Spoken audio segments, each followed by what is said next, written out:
Alright, hi guys, I'm Dr. Siraj Ahmed, your faculty of pharmacology, and we are discussing 5 PYQs in 5 minutes, through which we are revising ultra important topics of examination like FMG, NEET PG, and ICT. The first question that we are having is from NEET PG 2024. Again, we are continuing this from past 4-5 episodes, NEET PG 2024. And the first question today is going to be about a 65-year-old male presenting with a bone pain, anemia, hypercalcemia, renal impairment. All these features are actually indicating towards a bone cancer. So bone marrow biopsy is okay. तो diagnosis has been given already. Biopsy से multiple myeloma मिल गया. Now आपका काम आसान हो गया.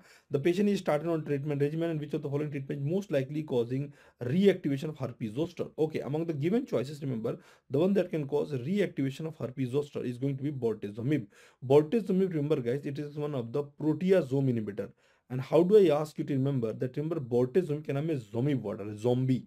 Bortezomib, carfilzomib, इक्साजोमिब. Now all these drug इन सभी के नाम में क्या रहा है? zombie कभी भी अकेले नहीं आते. They are always coming multiple in number and they like to eat our protein, right? Head खाते हैं, brain खाते हैं, brain में protein होता है, right? So they are currently the drug of choice in a patient with a multiple myeloma. Now what is the problem with them? That these drugs, that is bortezomib, zombie वाले drug, they are actually going to be associated with reactivation of herpes zoster. They are going to be associated with the reactivation of herpes zoster.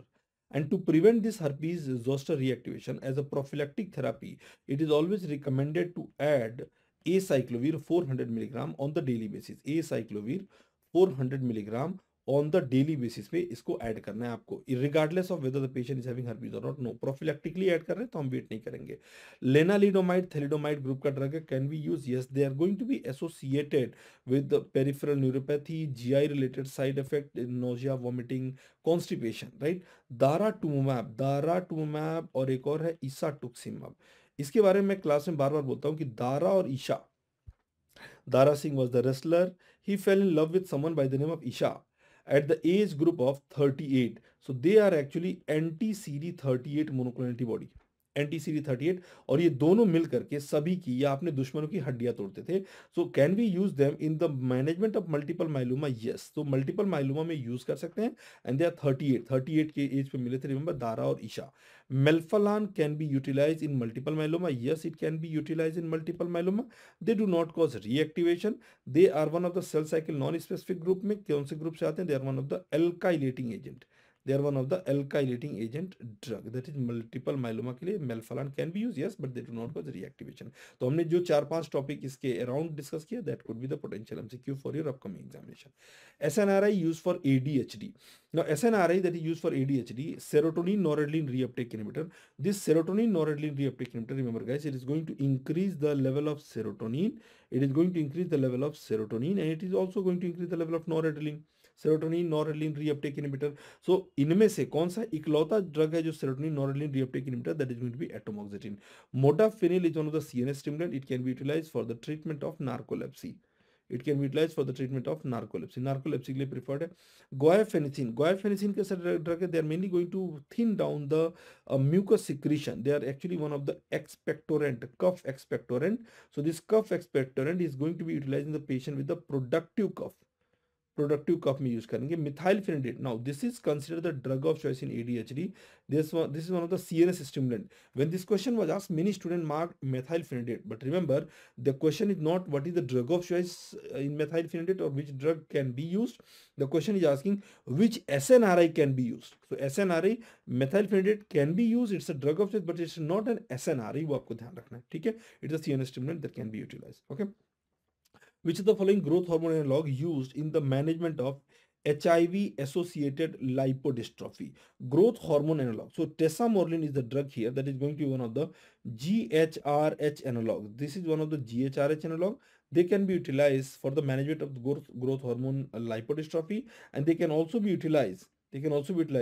To diagnose the cause of dwarfism, whether it is pituitary or whether it is hypothalamic reason. Bromocriptine, it's one of the D2 analog. It's one of the dopamine analog, and dopamine normally, remember, it keeps the prolactin in the inhibited form. Not only that, dopamine also have inhibitory effect on the growth hormone. तो अगर dopamine analog देते हैं तो we can utilize them for the treatment of hyperprolactinemia. हाइपरप्रोलैक्टिनिमिया में use कर सकते हैं।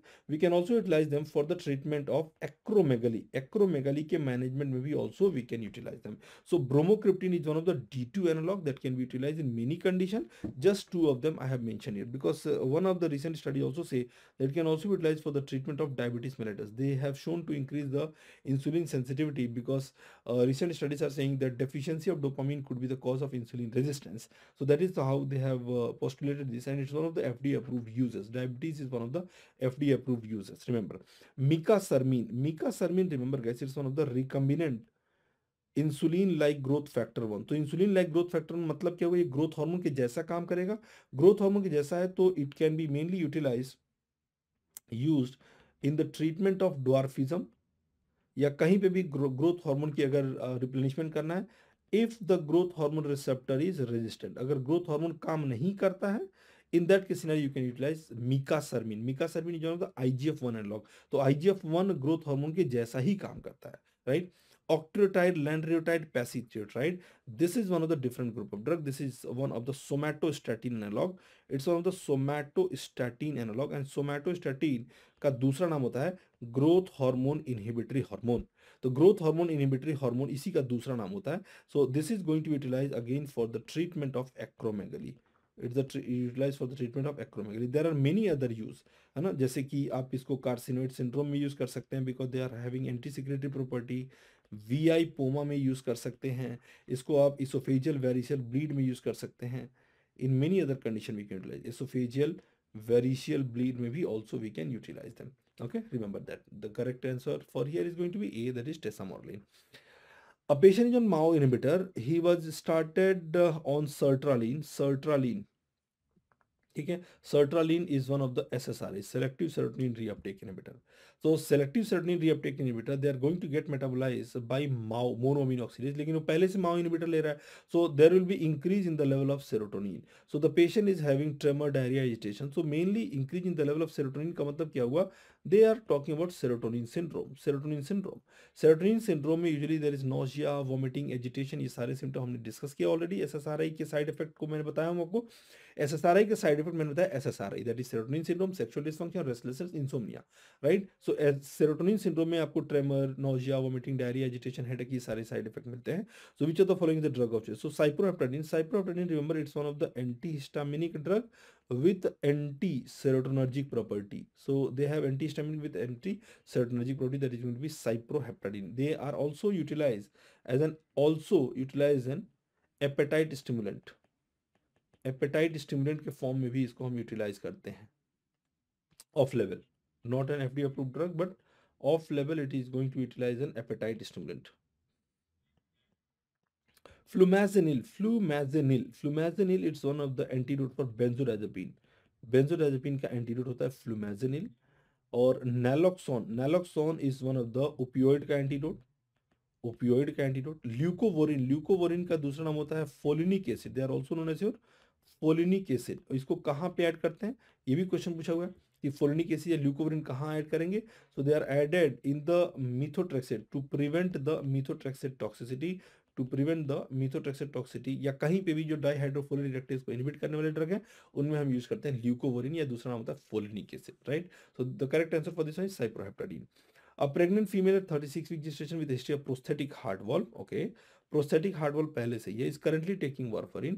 She comes for a routine antenatal checkup. What is the appropriate management? कौन से week पे? 37 week. That means already term has been arrived. Terms is arrived already. So immediate induction of labor, perform LSCS, continue the same medication. No, you do not, because 37 week में if you use warfarin, which is a very stronger anticoagulant compared to heparin, so in that case scenario we actually switch to low molecular weight heparin. This question has been asked like 10 times in the past 3-4 examination. Her examination में ये question आया 10 times 3-4 years में, मतलब मुझे बोलना चाहिए different examination में।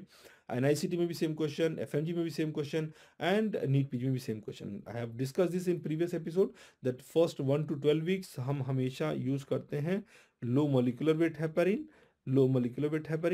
and then 13 to 35 we have discussed this already, that we keep the patient on warfarin, and then in 36th week we switch back again to low molecular weight heparin according to American College of Cardiology. We have discussed this pretty well. Even in the 41st episode we have discussed, many episode में ये question आ चुके हैं, ठीक है. So this was 5 important PYQs which we wanted to discuss, and please do not forget to like, share and subscribe, and let me know in the comment section what else you want me to upload. I would be more than happy to help you out through this examination. Thank you very much to all of you guys.